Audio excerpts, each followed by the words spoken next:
first of our guests, please, ladies and gentlemen, is a man with a very long, very distinguished and very important career in the BBC. Can you please welcome Bill Rhodes? Right, Bill, let's begin at the beginning. You're not local? Oh no, I'm not really a Dalesman unless you consider the River Calder between Wakefield and Dewsbury as a dale. I don't know, most people would. Ah, so where were you born then? I was born just outside Wakefield. Oh right, and educated there? I was educated at the Queen Elizabeth Grammar up to the age of 16, and I often think my education started after that. That's when I really learnt the important things. So what happened after that? Well, I wanted to do something technical. It started really, I suppose, I go back a little bit further. About the age of 10 or 11, I inherited several cardboard boxes which had belonged to my grandfather because he'd been a pioneer in radio way, way back at the beginning when you literally built sets on breadboards. They still use the word breadboard, but most people don't know they literally were wooden boards, and you screwed all the components down and so on. And I suppose I'd always liked pulling things to pieces and failing to put them together again. And I found these boxes in an outhouse where my granddad lived, and my mother persuaded him to let me have them. So I started at the age of about 10 or 11 building crystal sets and 1-valve sets and 2-valve sets and things like this, using what were then, of course, fairly out-of-date components. And that really got me interested, and I had no intention of going into an office, which was what my father did. I wanted to do something more on the engineering side, but there wasn't much opportunity. So how did you get into that then? Well, I started off with heavy engineering. I worked for a company that was converting mills. Well, all sorts of things. I mean, I worked in everything from a licorice oil salt factory to an iron foundry. But the biggest job was putting electric motors into mills, which up till then, I'm talking now about 1948, until then, all the mills, and there were many in West Yorkshire, all the mills ran on enormous steam engines, some of which are now preserved. And these engines would drive an entire mill through a great complex of shafts and pulleys and things. And they would operate over 3 or 4 floors and several rooms in each floor, and maybe 50 or more looms in one room, you know. The whole thing fed by this giant engine. But at that time they realised this really wasn't economic because, of course, there's a lot of export work going on at the time, and if you needed to keep another 20 looms going overnight to finish an order, you had to run a giant engine that could run hundreds and hundreds of looms just to feed 20. So we were putting in electric motors to replace them. And this was just you without any training? Well, no, I did an apprenticeship. Right. In fact, I only ever did an apprenticeship. By the time it was over, I went and did my national service, and I never went back to it. So then what happened? Well, the national service, first of all, I wanted to join the Royal Signals because of the radio interest. And because of the radio interest, they let me. And I had 1 or 2 bits of luck there because when I'd done the basic training, which is about a month of being marched up and down with people shouting at you, and when I'd done that, you do these sort of trade tests and things, and they then decide which trade you're going to go for. Well, everybody wanted radio mechanic because it was the highest paid. Mm-hmm. And I got that, I suppose by a bit of luck really, because in my younger phase when I was pulling things to pieces, I'd found a box that my grandfather had hoarded with about half a dozen bayonet cap lamp holders, you know, the things that dangle from the ceiling with a bowl in them. And these were all sort of burnt up and cracked and broken. They were all dud, and I pulled them all to pieces. And each one was made up out of probably 12 or more little screws and pistons and bits of brass and so on. And I pulled these to pieces and managed to make 2 or 3 good ones out of the good parts of them. When I did my trade test 10 years later, I got through on this radio theory, I got through on all that sort of thing. And then they said, well, we're going to give you a mechanical aptitude test. Each of us was given a cardboard box. And they said, right, open your boxes. What's in there is parts of a lamp holder. You've got to put it together. And, you know, while all the others were sort of looking at them like this, I'd finished mine. I was sort of sitting back looking smug. So I became a radio mech.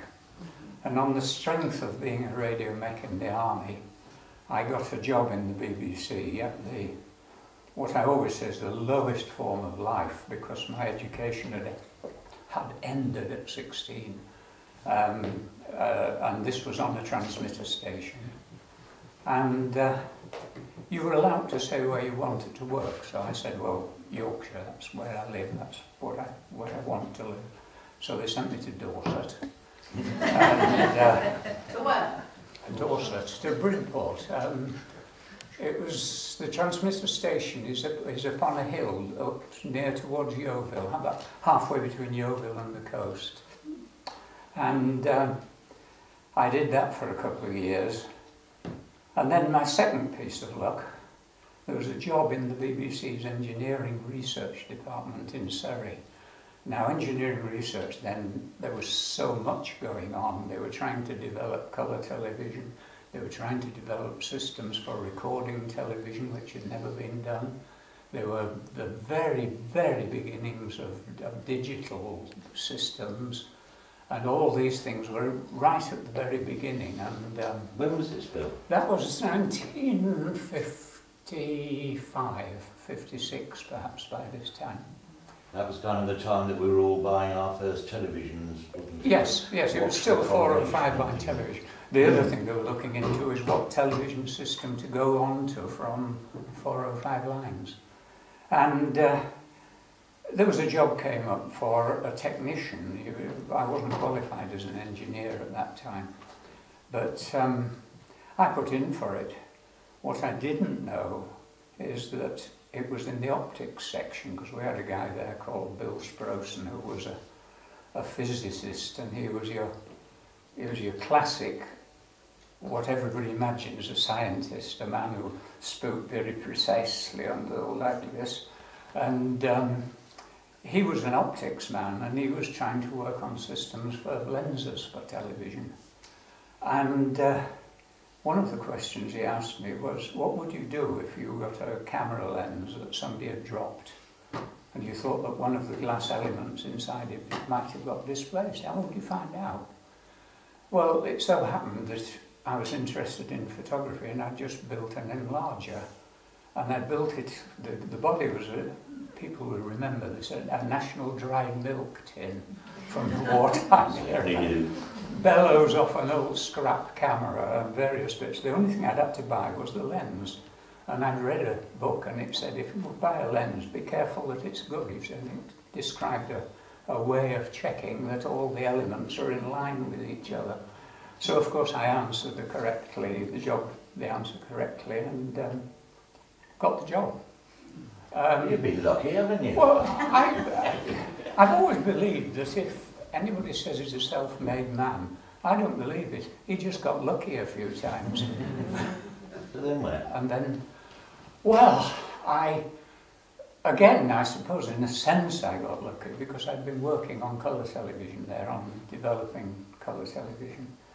And then they started experimental colour television from Landgrove Studios. But the people in the television service knew a lot about television, but knew nothing about colour. And having worked for this physicist, Bill Rhodes, I knew a great deal about colour, but not much about television. So I got a job there. And We had some interesting times. We used to, the BBC Two, again, you might remember this. I think you probably already know. Oh yes, I'm old enough for it. At that time, BBC Two only broadcast in the evening from about 5 o'clock to about 10 or 11. So we did, so that the Crystal Palace transmitter outside London, we used to do colour tests on it during the daytime. Then we sat in the club drinking beer all evening, then did some more at 11 or midnight when they shut down. And we had lots of interesting people there because we had an engineer. Excuse me, I'm talking too much.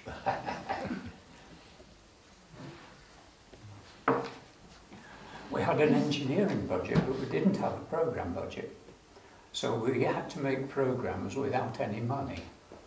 And this wasn't too difficult because there were a number of people, I could name names, Judith Chalmers was one, who were trying to break into television. And they would do anything, you know, to be seen on television, even if it was only on trade tests. So we used to get them, and I think the most famous one we got, Hamleys, the big toy shop, lent us an enormous array of model railway bits. So we built a big model railway on the studio floor, and we needed somebody to operate it, and one of the lads had a girlfriend who was in the London School of Modelling. And we got about 3 or 4 model girls to come and play trains with us in the middle of the night. And I suppose I'm the only person in Grassington who's played trains with model girls at midnight.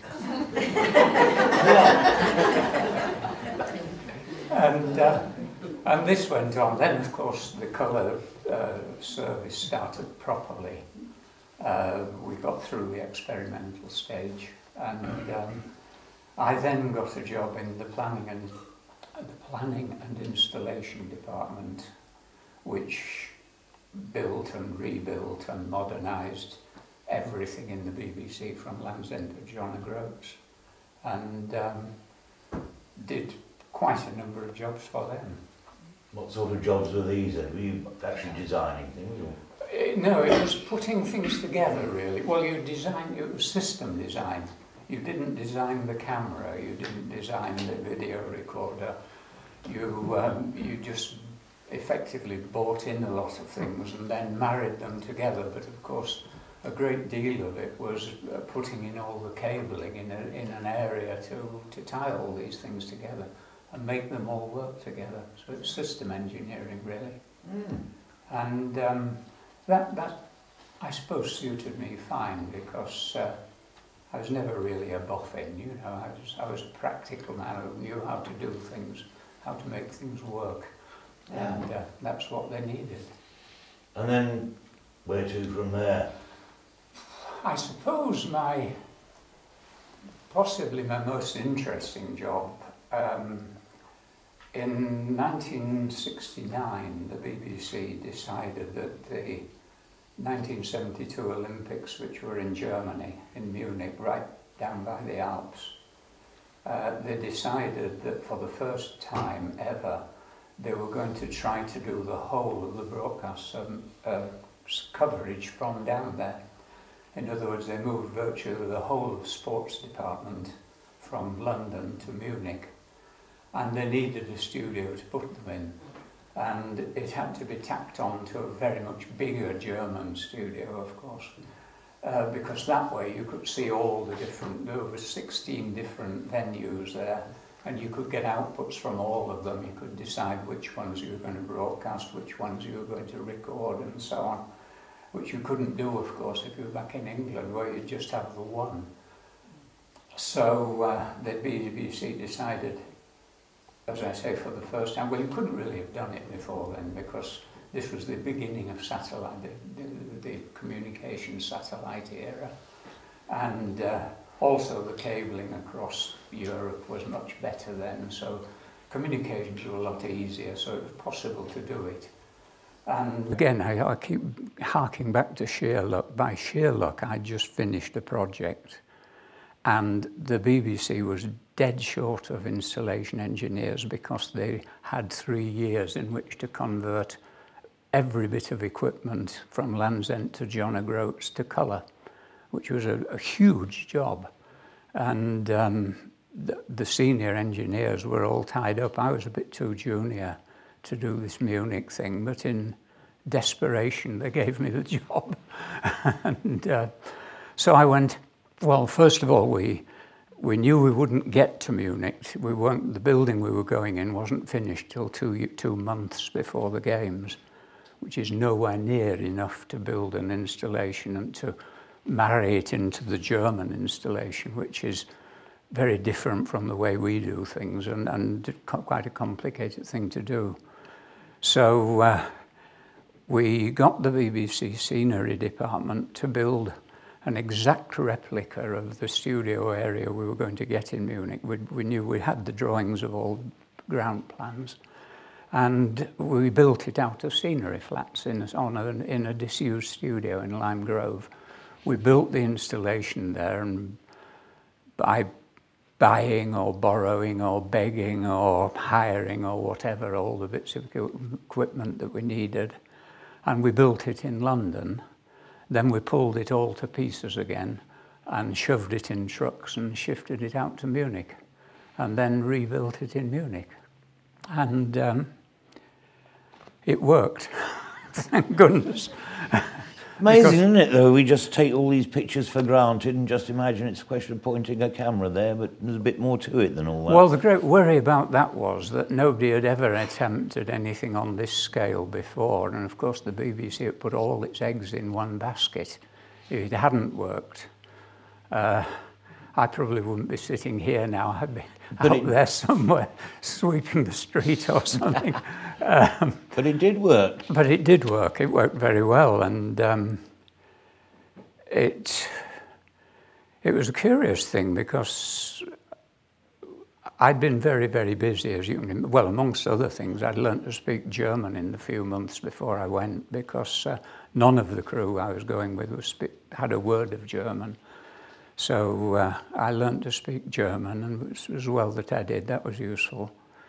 And when we got out there, we installed it, we got it all working, and there came one Saturday when all my installation crew flew back to England.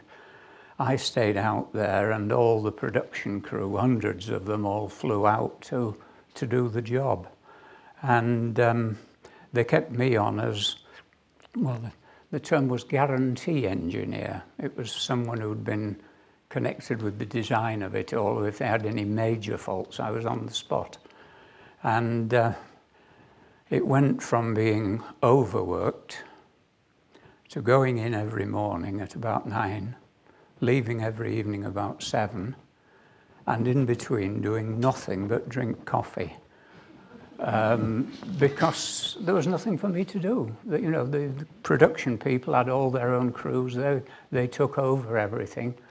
And I just sort of wandered around watching a bit of telly, having a meal, having some more coffee, drifting back to the hotel at 7 in the evening and absolutely bored to tears. Because you'd got it right first time. Well, because it worked, yes. But then on the 5th of September, which is a day that a lot of people will never forget, I decided I was going to have a day off. I hadn't had a day off in weeks. And I had a brand new BMW car, which this is another story I won't bore you with, but the BBC had managed to hire a fleet of brand new BMWs at a price that undercut Volkswagen Beetles. That's a nice bit of business. And mainly because they make BMWs in Munich, and they weren't going to have BBC people driving around their city in Volkswagens. So they said, you can have them at any price. So I was going to get in my BMW, drive down to the Alps and do a day's walking. And I thought, well, before I do that, I'll go in, check the logbooks from the night before, make sure nothing went wrong after I'd gone home or back to the hotel. And having got into the broadcast centre about 8 in the morning, I thought, well, there will be we'd got 2 children at the time, 5 and 7, and I'd been away for the whole of the school summer holiday. I hadn't got home. And I thought I'll give Vera a ring. So, of course, we got tie lines through to London. It was only like a local call. So I rang Vera, and the first thing she said to me, "What's this about the Israeli athletes having been captured?" And I said, "Well, I don't know. What?" She said, "Well, there's just been a news flash on the radio that they've been attacked by Arab terrorists and that they're all holed up in the athletes' village. Some of them have been killed." And it was about, I suppose, 150 yards from where I was standing. But I'd come in from the back of the building, from the car park. I went through to the front of the building. I put the phone down pretty quickly. Went through to the front of the building, looked out of the window, and there were German, I suppose they're SAS sort of people, and police, armed police, everything. And the athletes' quarters were just at the other side of a road. And I then realised that although we couldn't do anything about it, I knew the Germans had a camera up on the top of the Olympic Tower, several hundred feet above our heads. So, and we had, on a big broadcast like that, you have what they call courtesy feeds. Every broadcaster can see what every other broadcaster is doing. You can't use them, you can't put them on air or anything, but you can at least see what everybody else is doing. And I had a look at the German one, and of course somebody had been bright enough to get up there with a cameraman, and the camera was looking right down into the quarters where these terrorists every now and again were coming out onto the balcony to parley with the military people and so on. And together with the only other people on the site were a couple of videotape editors, and between us we cross-connected the what they call the monitoring matrix through to the output matrix, which gets it through to a satellite, and sent it to London. And I'm told that they broke into BBC One and put these pictures straight on air. I remember seeing those pictures. Did you? Yeah. Yeah, it was quite something. And then after that, retirement to Oh no, that was. I think this was a sort of turning point in my career, because I'd been told in fairly blunt terms, really, that if this Munich thing went well, the director of engineering, no less, had his eye on it, because he'd said it could be done, and some people had said it couldn't. And if it went well, I would go well. And if it went badly, my career would go very badly. And it went well. And I got a couple of promotions and became the head of the section that designed and built all the outside broadcast equipment.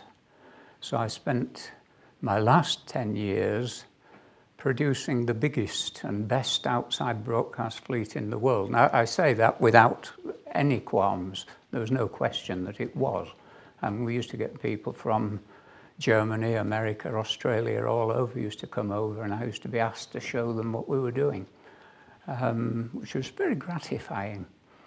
And I think the biggest vehicle we ever built, which was called the CMCCR, the BBC loves initials, CMCCR, the Colour Mobile Control Room, or something. No, it's the Central Colour Mobile Control Room, which until then, if they did something like Wimbledon, because you need a monitor stack with about 40 monitors in and huge amounts of equipment, they used to build a temporary installation which took weeks to build and cost a lot of money and a lot of time. They wanted a truck to do it, but you can't really do that in a conventional truck. So we built a truck which was the maximum width you can put on the road in this country is 2.5 meters.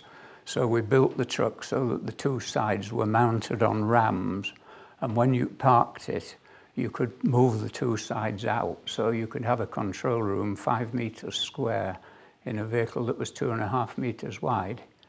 And one of the sides that came out was holding a ton of picture monitors, 43 picture monitors with their own air conditioning unit, all connected by umbilicals back into the vehicle.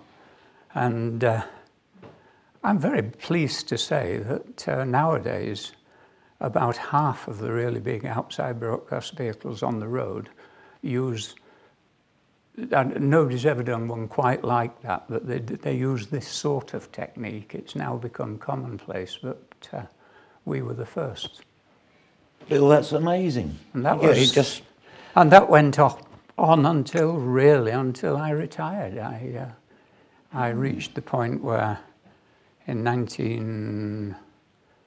towards the end of the 1980s, the BBC had one of these great economy moves and decided virtually to close down a lot of the engineering side, including my department, and to put it all out to contract.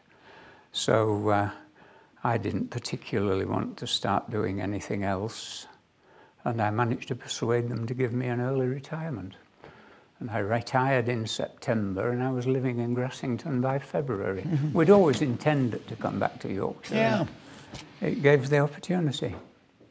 But an unassuming man who's actually built something that's the pride of the world. Well, that vehicle, that big one that opened outside, it was in service a lot longer than I was. I mean, normally an outside broadcast vehicle lasts 10 or 12 years, because by then it's beginning to get tired and a lot of the equipment's out of date, and, you know, all the technology's changed. That one lasted more than 25 years. It was still going only about 5 years ago. I don't know where it is now. I think we're proud of you, Bill. Thank you very much indeed.